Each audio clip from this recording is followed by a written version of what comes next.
Cornmill 2026. So I thought I'd give you a quick tour. I haven't done anything for a while, so I thought I'd just show you what's going on. Really trying. It's hard to keep on top of the grass and the weeds and the brambles and stinging nettles and the drought weather, the torrential rain. But yeah, we're doing good. So I'll just quickly show you. So a quick peep in the polytunnel. Been eating a lot of oregano. I need to hack this one back again, but we've been making lots of things with oregano at the moment. The tomatoes are in, and cucumbers and melons over there, lemon trees, orange trees, pumpkins, cucumbers, peppers all on the desk over there, and more tomatoes over there, and plenty more to go in. I'll do a little bit more of an in-depth tour of the polytunnel later on, but the thing I want to show you today is this. So I've moved the compost heap. As you can see, it's already started to fill up with stuff from this year and the tail end of last year that I popped back in there. As you can see over here, we have got not one builder bag, not two builder's bags,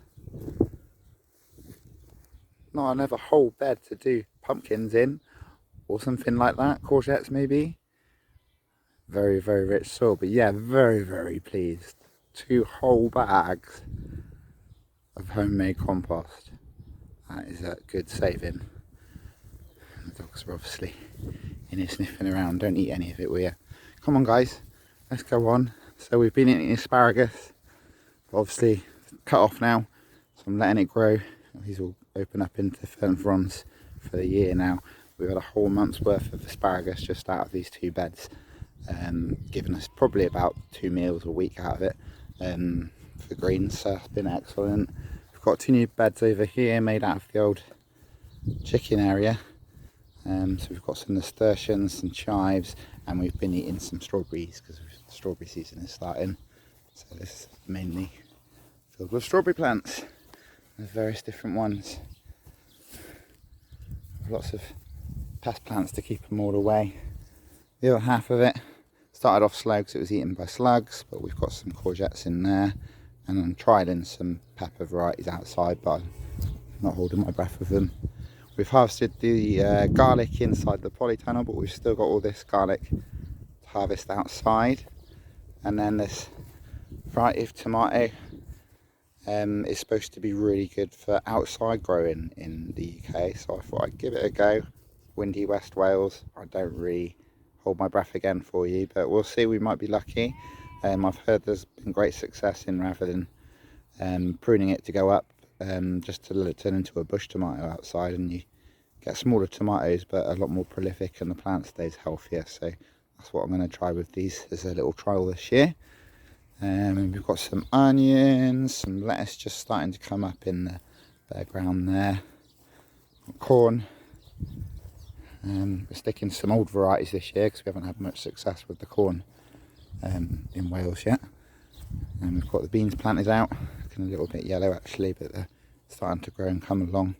It's been very difficult growing conditions this spring with a huge heat wave smashing everything. I have to say though, the broad beans stood up to the wind well, and we've been eating loads of broad beans off of that. More corn. Glass gem that is, I believe. Slightly different for nice colourful corns. Then we've got potatoes. Bum, bum, bum, bum, bum. We're doing Charlotte this year. I need to earth these up again. I think I'm just going to do it with some straw, because I don't really want to use, even though I've got all that homemade compost, I don't really want to use it on these. I want to use it on something else that I've got planned. And then we've got a whole bed of red onions. Da, da, da, da, da.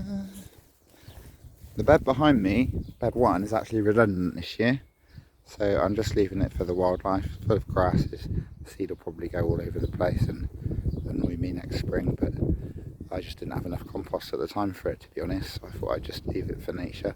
But interestingly enough, I found quite a few frogs in there, so Hopefully that will help me out with the pond over the fence there. Another bed anyway of white onions. Trying to stick to my staples more this year rather than trying to grow lots of crazy stuff. More potatoes, and then we've got our peas. They've been hit by the wind a little bit, but I've done them on these little teepees this year because I've fed up with building grand designs for peas and it just falling over, and this works for me here because it gets so windy, so it all kind of combines together. And yeah, we're just starting to get peas off of that now. And my third bed I am embarrassed about, I'll be honest, and just tidy up very much so. So I'll be doing that probably over the next coming week. But yeah, that's what's going on in Cornmill at the moment. Thanks for watching.